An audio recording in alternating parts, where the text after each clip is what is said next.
पहले चरण के चुनाव में कई दिग्गज चुनावी मैदान में हैं, लेकिन दो ऐसे सेलिब्रिटी भी रहे जिन पर पूरे बिहार की नजरें टिकी हुई हैं। इनमें पहला नाम है दरभंगा जिले की अलीनगर से बीजेपी उम्मीदवार मैथिली ठाकुर का और दूसरे हैं छपरा सीट से आरजेडी उम्मीदवार खेसारी लाल यादव। इस बीच दो उम्मीदवार और उनकी सीटें ऐसी हैं जो बिहार ही नहीं बल्कि पूरे देश में सबसे हॉट बन चुकी हैं।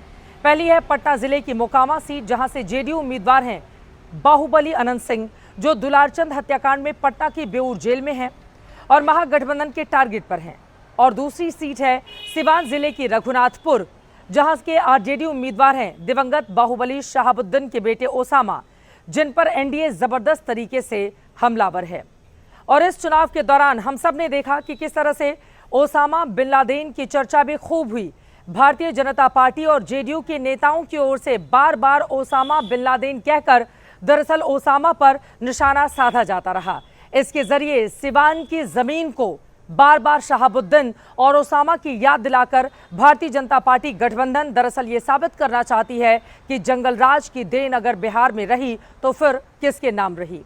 पहले चरण के चुनाव प्रचार में ओसामा बिन लादेन की चर्चा हुई। बीजेपी के स्टार प्रचारकों ने सभाओं में ओसामा बिन लादेन का नाम ले लेकर आरजेडी पर गोले दागे। दरअसल सिवान की रघुनाथपुर सीट पर आरजेडी ने बाहुबली शहाबुद्दीन के बेटे ओसामा शाहब को टिकट दिया है, जिसको मुद्दा अमित शाह से लेकर योगी आदित्यनाथ तक बना चुके हैं।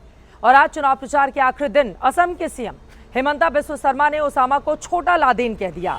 ओसामा के बहाने बीजेपी ने बिहार चुनाव के पहले फेज में जंगल राज का पुराना नैरेटिव सेट करने की कोशिश की। अब ये नैरेटिव कितना सफल रहेगा, इसका फैसला परसों जनता को करना है।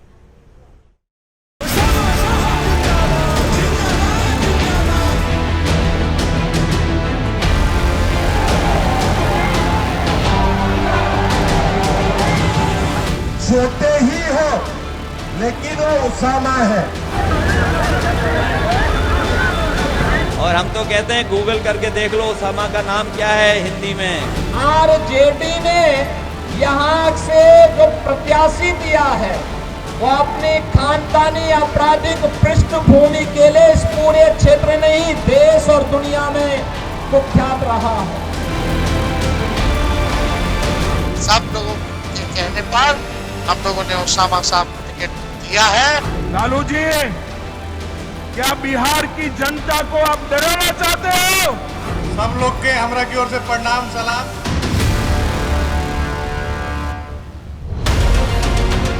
महागठबंधन के साहब हम लोगों ने ओसामा साहब को टिकट दिया है।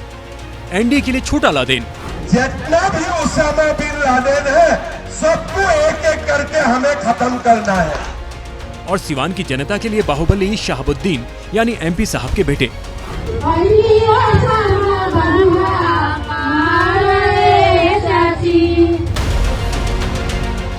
सिवान की रघुनाथपुर सीट से बाहुबली शहाबुद्दीन की गैर मौजूदगी में उनके बेटे ओसामा शाहब चुनाव मैदान में पहली बार उतरे हैं, जिनके सामने एनडीए से जेडीयू के उम्मीदवार हैं। लेकिन चुनाव प्रचार के आखिरी दिन तक ओसामा के खिलाफ माहौल बनाने का जिम्मा बीजेपी के स्टार प्रचारकों ने उठाया हुआ था।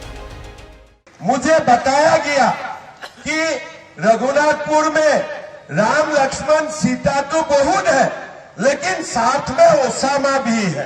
मतलब वो बड़ा ओसामा बिन लादेन नहीं है लेकिन छोटे रूप में वो भी ऐसा ही है। ओसामा शाहब को ओसामा बिन लादेन और छोटा लादेन जैसी संज्ञाओं से नवाज कर बीजेपी के स्टार प्रचारक दरअसल ओसामा के पिता बाहुबली शहाबुद्दीन के खूनी दौर की यादें ताजा करने में कोई कसर नहीं छोड़ रहे थे।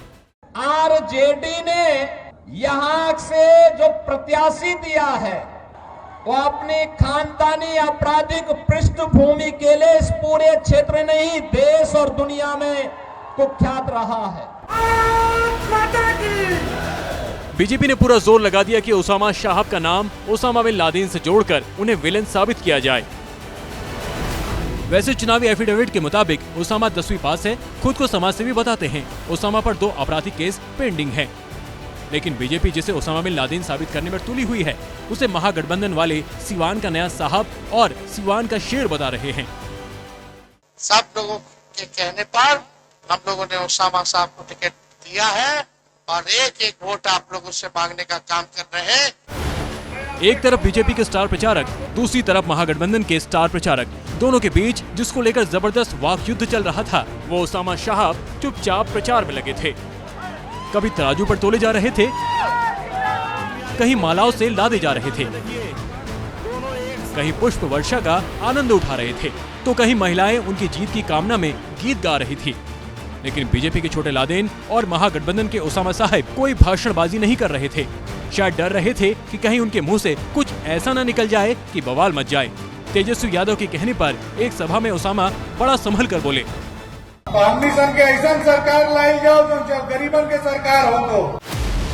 बीजेपी शहाबुद्दीन का बेटा होने को ओसामा की कमजोरी बनाने में जुटी रही, लेकिन अभी तक तो शहाबुद्दीन का बेटा होना ही ओसामा की सबसे बड़ी ताकत रही है, क्योंकि शहाबुद्दीन का बेटा होने के दम पर ही उन्हें रघुनाथपुर से आरजेडी का टिकट मिला है।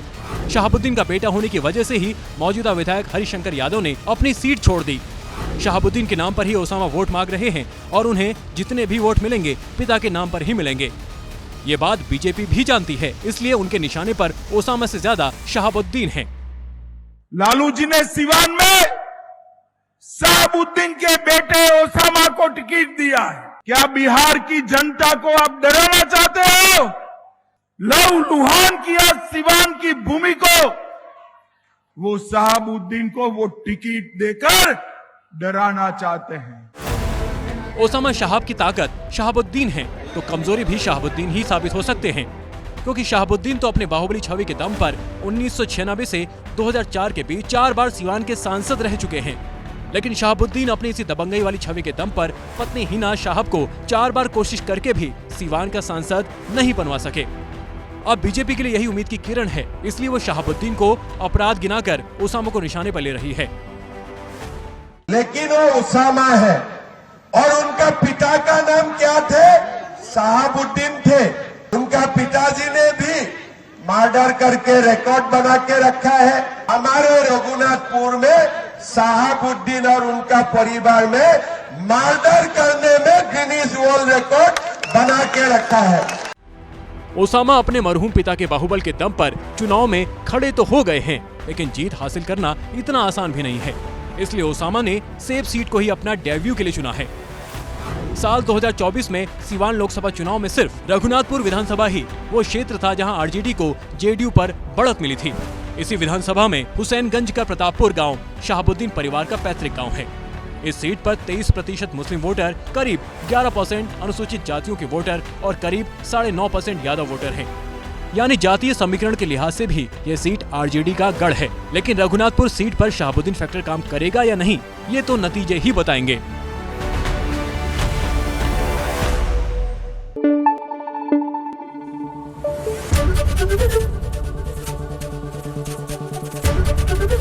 एबीपी न्यूज आपको रखे आगे।